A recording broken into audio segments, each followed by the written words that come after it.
महाराष्ट्राच्या राजकारणात एक आपला वेगळा ठसा उमटवणारे गोपीनाथ मुंडे यांचं जेव्हा निधन झालं त्यानंतर त्यांची जी लिगसी आहे ती कशी पुढे चालणार आणि कोण चालवणार यावरती थोडेसे प्रश्नचिन्ह निर्माण झाले होते. कारणही तसंच होतं. त्यांचा पुतण्या धनंजय मुंडे हेही राजकारणामध्ये सक्रिय झाले होते आणि त्यानंतरच एक वर्षात जी निवडणूक झाली त्याच्यामध्ये त्यांनी परळी विधानसभेत गोपीनाथ मुंडे यांच्या मुलगी ज्या पंकजा मुंडे आहेत त्यांचा पराभव केला आणि तिथूनच कुठेतरी पंकजा मुंडे यांच्या म्हणजे डाऊनफॉल राजकारणामध्ये चालू झाला. हळूहळू त्यांना म्हणजे भाजपमध्येही ते हवं तसं हे मिळालं नाही, पदही मिळालं नाही आणि निवडणुकीमध्ये त्यांना यशही मिळालं नाही. आणि त्यानंतर यावेळेस 2024 पासनं त्यांना विधान परिषदेच्या सदस्य म्हणून घेण्यात आलं भाजपकडनं आणि नंतर त्यांचा लोकसभेत पराभव झाला बजरंग सोनवणे राष्ट्रवादी काँग्रेस शरद पवार गटाचे. त्यानंतर म्हणजे त्यांना आता ज्या विधानसभेच्या निवडणुका झाल्या त्यानंतर त्यांना मंत्रिपद देण्यात आलं. धनंजय मुंडे यांनाही मंत्रिपद देण्यात आलं. परंतु जसं निवडणुका झाल्या, मंत्रिपदाची शपथ झाली आणि जे मस्साजोग येथे बीडमधील जे मस्साजोग येथे सरपंच संतोष देशमुख यांची जी हत्या झाली, निर्गुण अशी हत्या झाली, त्यानंतर पंकजा मुंडे यांनी शक्यतो माध्यमांसमोर येणं टाळलं. त्यांना कुठली बाईट द्यायची असेल तरीही त्या सहसा व्यक्त झाल्या नाही मीडियासमोर. आणि आता अचानक एक 10 दिवसापासून पंकजा मुंडे या माध्यमांसमोर व्यक्त होत आहेत आणि व्यक्त होताना त्यांचा कधी रोष सुरेश धस यांच्यावर होता, कधी त्यांचा भाजपकडे रोष होता, कधी देवेंद्र फडणवीस तर कधी धनंजय मुंडे. कारण आज त्यांनी जे नाशिकमध्ये सभा झाली आणि बाकीच्या एका पत्रकारांशी बोलताना त्यांनी सुरेश धस यांच्यावरही बोलल्यात की आष्टी ह्या मतदारसंघामध्ये मी लक्ष घालणार आहे.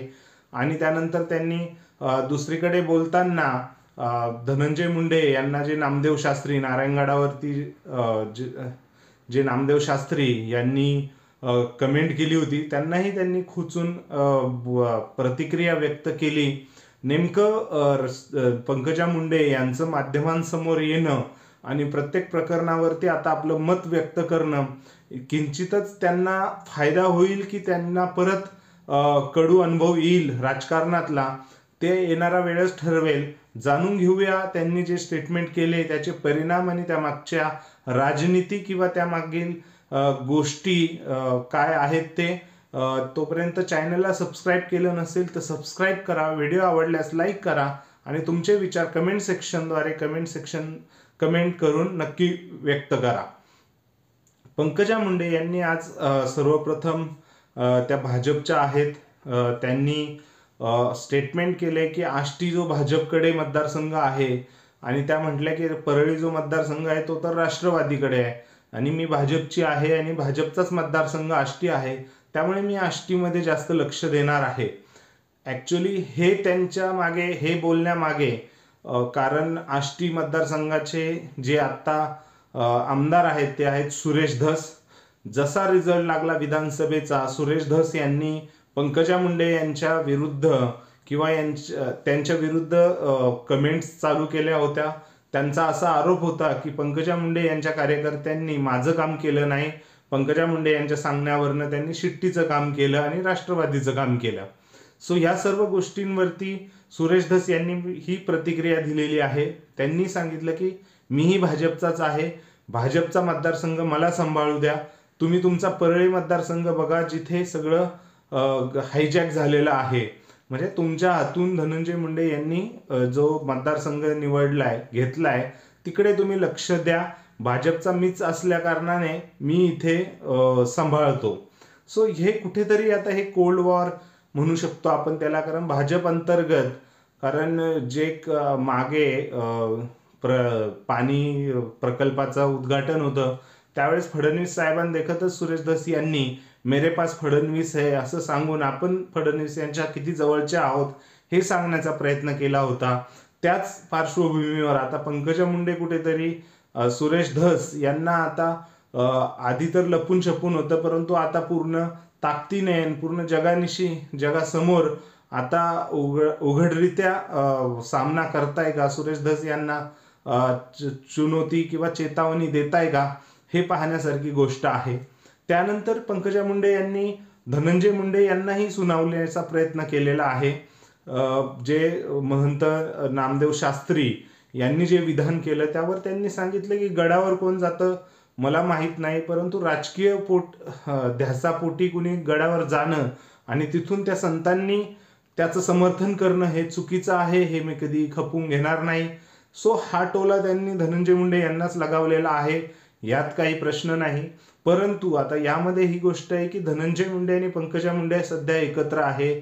खूप दिवसाने ते एकत्र आलेले आहेत.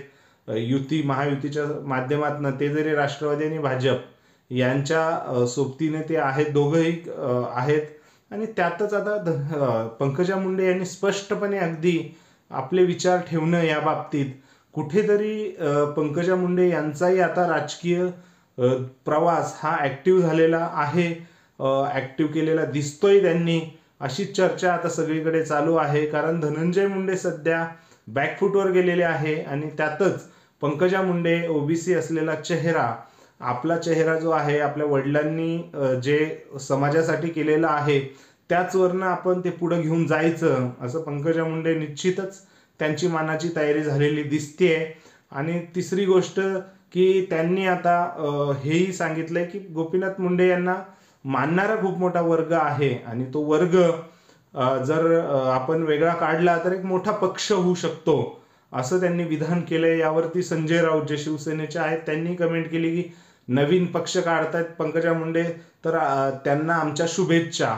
ह्याच गोष्टींवरती आता पुन्हा राजकारण तापलंय. भरपूर भाजपच्याच अंतर्गत नेत्यांनीही प्रतिक्रिया देणं टाळलं या गोष्टींबद्दल. खुद्द जेव्हा सोशल मीडियावरती जास्त लोन पसरलं तेव्हा खुद्द पंकजा मुंडे यांनी युटर्न घेण्याचं ठरवलं आणि त्यांनीही सांगितलं की पक्ष थोडाच काढणार आहे, मी तर फक्त बोलले. सो ह्या सर्व गोष्टींचा कुठे ना कुठेतरी पंकजा मुंडे ऍक्टिव्ह झालेल्या दिसत आहेत. राजकारणामध्ये गोपीनाथ मुंडे यांचं जसं स्थान होतं तेच स्थान आता राजकारणात महाराष्ट्रात किंवा केंद्रीय स्तरावर भाजप अंतर्गत आपल्याला कसं घेता येईल किंवा आपल्याला कसं लीड करता येईल. कारण आता त्या फॉलो करत होत्या, आता पंकजा मुंडे कुठेतरी लीड करताना दिसत आहेत. कारण ह्या तिन्ही स्टेटमेंटवरनं पंकजा मुंडे फुल मोडमध्ये ऍक्टिव्ह झालेल्या आपल्याला तरी सध्या दिसतंय. आणि महाराष्ट्राच्या हितासाठी किंवा इव्हन देशाच्याही हितासाठी पंकजा मुंडे यांनी ऍक्टिव्ह होणं हे निश्चितच चांगली गोष्ट आहे. राजकारणात सक्रिय सहभाग त्यांचा जाणवत नव्हता, आजच्या घडीमध्ये त्यांचा सक्रिय सहभाग जाणवतोय. याबद्दल नक्कीच महाराष्ट्र राजकारणासाठी आणि राजकारण प्रेमींसाठी चांगली गोष्ट आहे. तुम्हाला काय वाटतंय पंकजा मुंडे यांचं ऍक्टिव्ह होण्यामागचं रिझन किंवा त्यांची काय स्ट्रॅटर्जी असू शकते? निश्चितच राजकारणात आपलं स्थान अधिक प्रबळ करणं, धनंजय मुंडे बॅकफुटवर असताना हीच त्यांची भूमिका असणार आहे. तुम्हाला काय वाटतंय ते नक्की कमेंट सेक्शनमध्ये कमेंट करून व्यक्त करा. व्हिडिओ आवडल्यास लाईक करा आणि आपल्या चॅनलला सबस्क्राईब करायला विसरू नका. धन्यवाद.